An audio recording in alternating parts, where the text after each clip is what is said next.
जय श्रीराम. श्री ब्रह्मचैतन्य गोंदवलेकर महाराज यांच्या प्रवचने या पुस्तकातील आज 9 जुलैचं प्रवचन.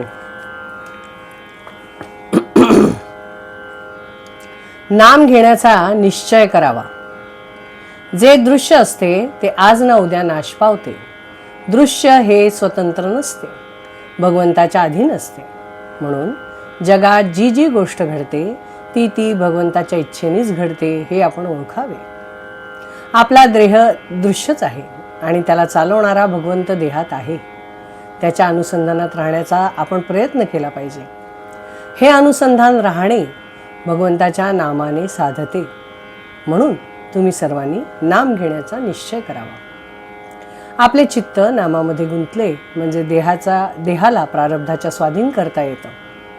ही युक्ती ज्याला साधली त्याला सुखदुःखाची बाधा उरलीच नाही. संतांना देखील त्यांचे प्रारब्ध भोगावे लागले, पण त्यांना देहबुद्धी नसल्याने भोगाचे सुखदुःख नाही. व्यवहाराच्या मार्गाने जात असता भगवंताचे नाम कधी विसरू नये.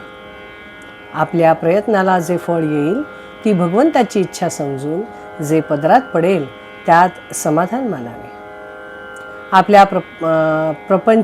आपण प्रपंची लोक आहोत. आपण प्रपंचाला उचित असणारा प्रयत्न केल्या वाचून कधी राहू नये. पण प्रपंच हेच आपले सर्वस्व आहे असे न समजता त्यामध्ये भगवंताला विसरू नये.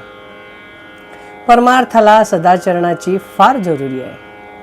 उगीच भलत्याच्या सांगण्याला भूलू नये आणि अनिती अधर्माच्या मार्गाला जाऊ नये. संत जे सांगतात त्याच्यावर विश्वास ठेवून मुखात नाम ठेवावे आणि सदाचरणाने वागून प्रपंच करावा. असे जो वागेल त्याचे कल्याण राम खात्रीने करील हे मी सर्वांना वचन देतो. बहुतेकांना प्रपंचासाठी देव पाहिजे असतो. खरोखर हे सर्व हिंग जिऱ्याचेच गिराईक आहेत.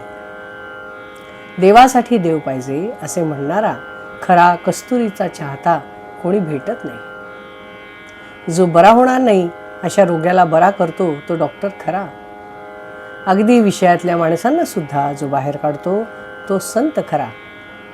त्याच्याजवळ जाऊन नुसते मी शरण आलो आहे असे म्हटले तरी पुरे होते. हल्लीच्या आणि पूर्वीच्या प्रपंचात तसा फरक नाही, पण पूर्वी लोक देवाला विसरत नसत. अलीकडे ते जास्त संकुचित झाले आहेत. पूर्वी खेडेगावांमध्ये स्वाभाविकपणे एकमेकांच्या उपयोगी पडावे अशी बुद्धी असायची, पण आता काळ पालटला आहे. तुम्हा इतक्या लोकांना नामस्मरण करताना पाहून मला एक समाधान वाटते की मला जी गोष्ट आवडते ती इतक्या लोकांना आवडू लागली आहे. मी सांगितलेले तेवढे करीन असा निश्चय करा. कशाचीही काळजी करू नका. मी तुमचा भार घेतलेला आहे ही जाणीव ठेवून आनंदाने प्रपंच करा.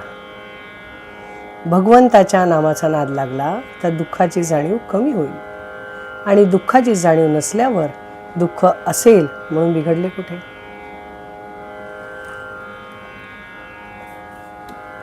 इस प्रवचन में कहा गया है कि हमें अब नामस्मरण करने का निश्चय करना पड़ेगा कि इतना नामस्मरण हम लोग दिन भर में करेंगे.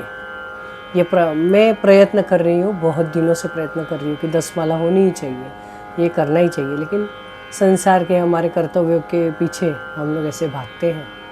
टाइम नहीं होता ऐसी बात नहीं है, लेकिन हम लोग नहीं करते हैं, ये सच बात है. तो ये हमने करना चाहिए और किसी की बातों में आकर बुरा व्यवहार, बुरा आचरण कभी नहीं करना चाहिए. हमने हमेशा हमारी तरफ से अच्छा आचरण ही रखना चाहिए. और जो भी हमें मिला, हमारे प्रारब्ध भोग से जो भी हमको मिला वो हमने खुशी से एक्सेप्ट कर लेना चाहिए. संतों को भी प्रारब्ध कभी ये नहीं हुआ. आज महाराज को ही देख लीजिए, उनके ही सब रिश्तेदारों ने उनकी ज़मीन जायदाद सब ले ली. महाराज ने बहुत बुरे दिन भी देखे हैं. पत्नी की मौत, बच्चों की मौत. महाराज ऐसा नहीं है कि उनका प्रारब्ध उनके साथ नहीं था, लेकिन उनके साथ राम नाम और भक्ति इतनी स्ट्रॉन्ग थी कि उनको ये सुख दुख से कोई मतलब नहीं था. भगवान के लिए भगवान वो चाहते थे. उन्होंने कभी उनसे ये नहीं मांगा कि मेरे सब ठीक कर दो, मुझे अमीर कर दो, मुझे ये कर दो। उन्होंने मांगा ही नहीं, क्योंकि उन्होंने अनन्य भाव से अपने आप को श्री राम को समर्पित कर दिया था। हम इतने महान तो नहीं हो सकते, लेकिन एक नियम लगाकर रोज़ के रोज़ एक नामस्मरण करना अपने हाथ में ज़रूर है।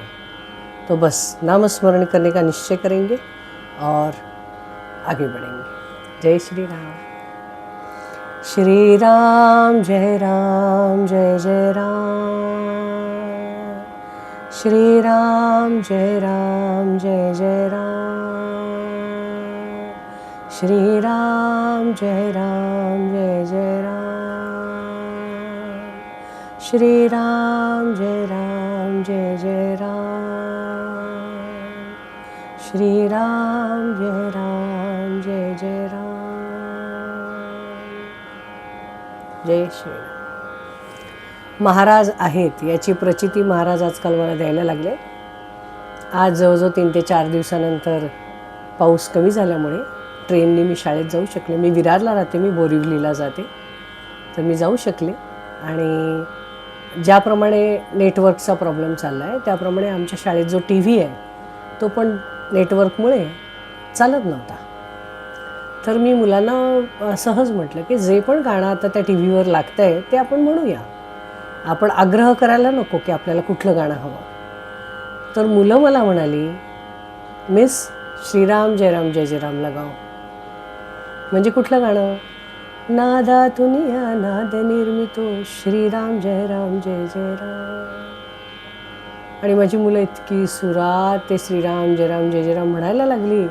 आणि आश्चर्य म्हणजे TVवर सुद्धा एकच गाणं सुरू झालं, ते होतं नादातून या नाद निर्मितो। अजून चमत्कार काय बघायला पाहिजे। मला म्हणजे अक्षरशः इतका आनंद झाला की कदाचित आजचं नामस्मरण राहून गेलं असेल तर ते महाराज माझ्याकडून स्वतःहून पूर्ण करून घेतात। ते म्हणतात ना, तुम्ही नामस्मरण करा, मी भार तुमचा उचललेला आहे, काळजी करू नका। 100% विश्वास ठेवा, पुढे जा। जय श्री राम।